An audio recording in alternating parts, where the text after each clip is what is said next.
Hey there, everybody. Welcome to our review of Better Call Saul Season 6, Episode 12, the penultimate episode of this show. We only have one left, and it's going to make us sad. It already makes me sad that we're here. This has been a really great season. I mean, we love the show. Yeah. It's hard to believe there's only one episode left, but this episode, there was a lot of really good stuff in this episode. This was, Vince Gilligan wrote and directed this. This may be the last written and directed by Vince Gilligan episode in the Breaking Bad universe ever. No, until the Lalo spin-off. Okay, until the Lalo prequel inevitably comes out. But I think this is a classic Better Call Saul episode. This is a classic Breaking Bad universe episode. I loved this episode. There's so much to dive into. Oh, yeah. All right, well, before we get into any of that, of course, go ahead, hit that subscribe button. We've been here throughout Better Call Saul talking about all the different happenings, some theories. We're going to be here, of course, for the series finale as well. And we're also covering Only Murders in the Building, so if you're watching that, we're watching that. House of Dragons coming up soon, Raising Kanan, all kinds of good stuff here at the channel. And thank you to everyone for your well wishes for my bunny, Miss Fifi Fontaine. We were late with this video because she got spayed yesterday, so I've been watching her overnight, and she's doing much better today. Yes. So if you want more updates on that, just follow us over on Instagram, Matt and Jess TV. I want to start with the very end of this episode just because we all know Vince Gilligan, Breaking Bad, they love their full circle moments, right? The first few seasons of this show, it was a lot about Jimmy McGill taking advantage of the elderly with his elder law practices, and he really underestimated them and kind of felt like they didn't know anything. And so I think, lo and behold, it makes sense that the one person who takes him down is Carol Burnett's Marion, an older woman who just so happens to be pretty wise and pretty sharp. It was a really nice full circle moment. I think a lot of us didn't really feel that maybe Saul, Gene, Jimmy was going to get away with everything. And this episode is definitely setting up a lot of different threads on that, because we had Marion discover that he's Saul, calls in the police. Yeah, he runs out the door, but come on. Then we've got everything that happened with Jeff, and he's trying to be like, hey, Dad, I got arrested, but I didn't do anything. But I mean, there's a possibility that Jeff is also going to end up flipping, especially with his mom. Now that his mom knows who he is and what is going on. Then we have everything that's going on with Kim, who has given a full confession of every single part that she was involved in. She named Jimmy, she named Gus, she named Mike, like everybody, Lalo, Salamanca's, everything that she knew was in there. I don't think we're going to see Kim again. And I don't want to say that because I love Kim and I have made my desire for a Kim and Jimmy McGill reunion very much abundantly clear. But I think that scene with her just on that bus sobbing, I think that sort of the floodgates are opening. She's realized exactly fully the ramifications of everything she's done, and she's like allowed herself to feel this way really for the first time. And I'm not saying her life in Florida is great, but it's a life that does not involve going to prison with Jimmy/Gene. Yeah, I mean, we got this update in the present of what her life is like. She's working at this sprinkler company. She's with a man that, she seems like she's just she's looked for a very safe life with a very safe man. Yeah. Safe job, safe friends. That she's also put herself in a position where she doesn't want to make a decision for anything. Vanilla or strawberry ice cream? I don't know, you decide. Oh, I couldn't get the real mayonnaise. Should we try this Miracle Whip?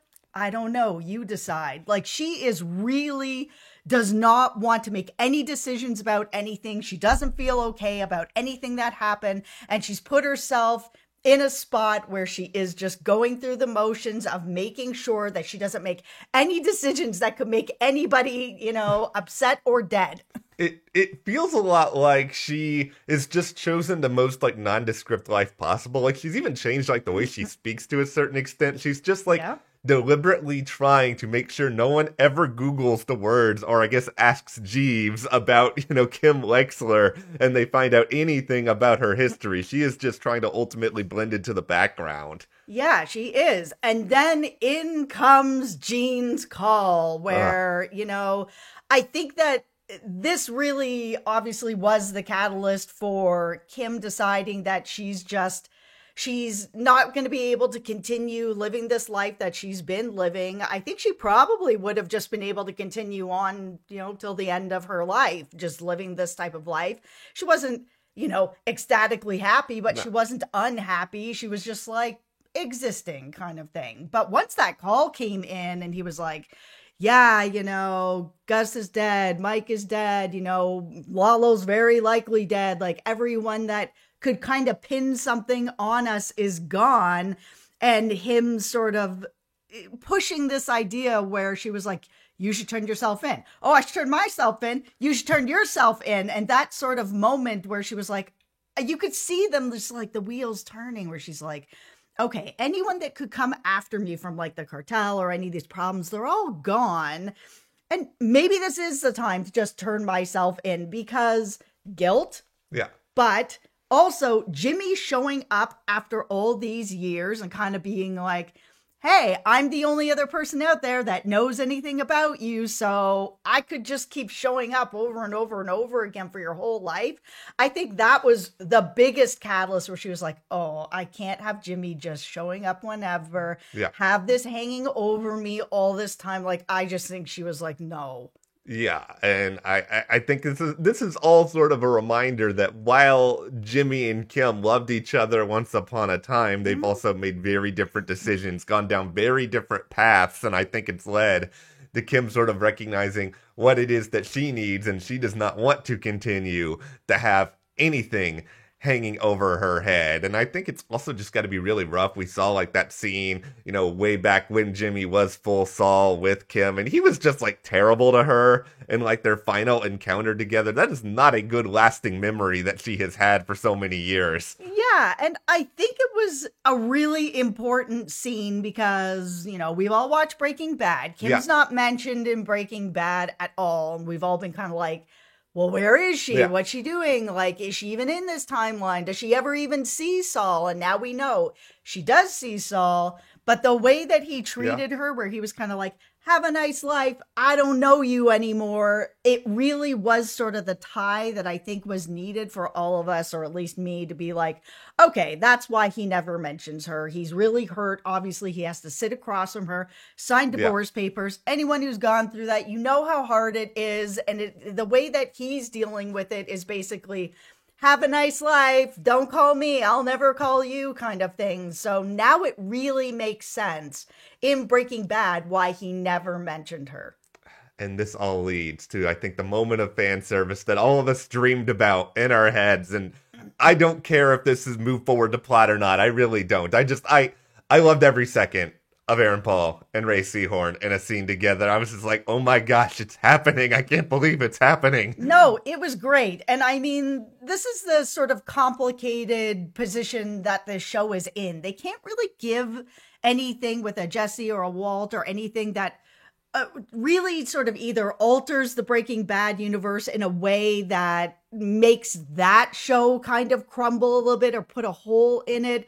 But at the same time, it gives us sort of these little juicy moments where we have, Emilio walks in. I'm like, oh, here we go. Okay, that's cool. And then him, talking to Kim, being like, hey, I know you. You helped out Combo. How is this Saul guy? Because, Emilio's in here kind of thing. I was like, oh, wow, they're reaching far back. Really, really far back. And you know what?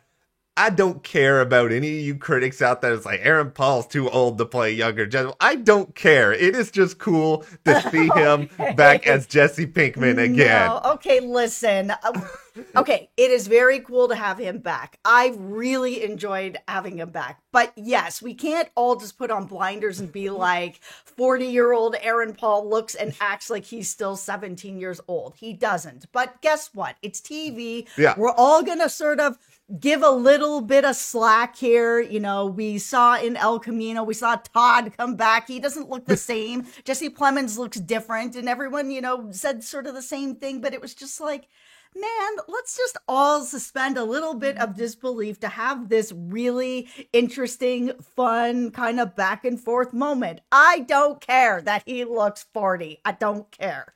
I'm legally blind. I could put on blinders. I have no problem with blinders. Okay, no.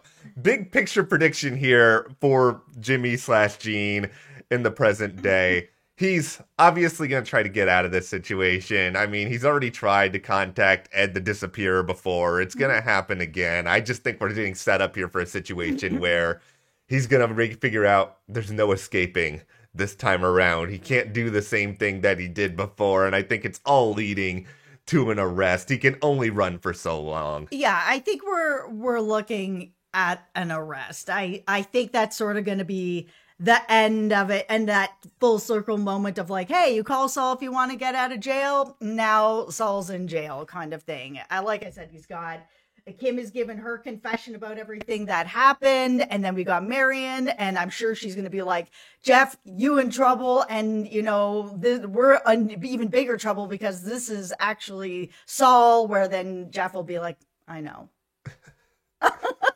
I knew it. The Emmys have already put the guest actor Emmy, I guess guest actress Emmy, in front of Carol Burnett's house. That's right. That's already happened. There's no need to have the Emmys next year for that. I'm just saying, but yeah, no, I think that we are headed for an arrest. I think that is the last bit of the story with Kim. I think this is the last time that we would really see her, and I'm okay with that. I think that this episode gave me everything I really needed to know about, you know, where she was in life, what she was, the type of life she was living, that she was really trying to make it as like neutral as possible, but that she got to that point where she finally was like, I'm going to give this confession. That scene with Cheryl. Oh my goodness. Even where Cheryl's just like, you know, I could take you to court. And she's like, yeah, you could. And, you know, kind of, I would deserve it. And I've given my confession in, and, you know, I understand what we did to Howard and that his reputation is ruined. I'm going to do everything that I can to undo what I did. Having her break down on that bus, I think it was finally like, I've done the right thing. Well, goodbye, Kim. If this is the end of you, incredible character. I'm so sad that the show is ending, but we will be back to talk about that. So hit the subscribe button. We're all on this ride together. Thank you guys so much for watching, and we'll see you here next time.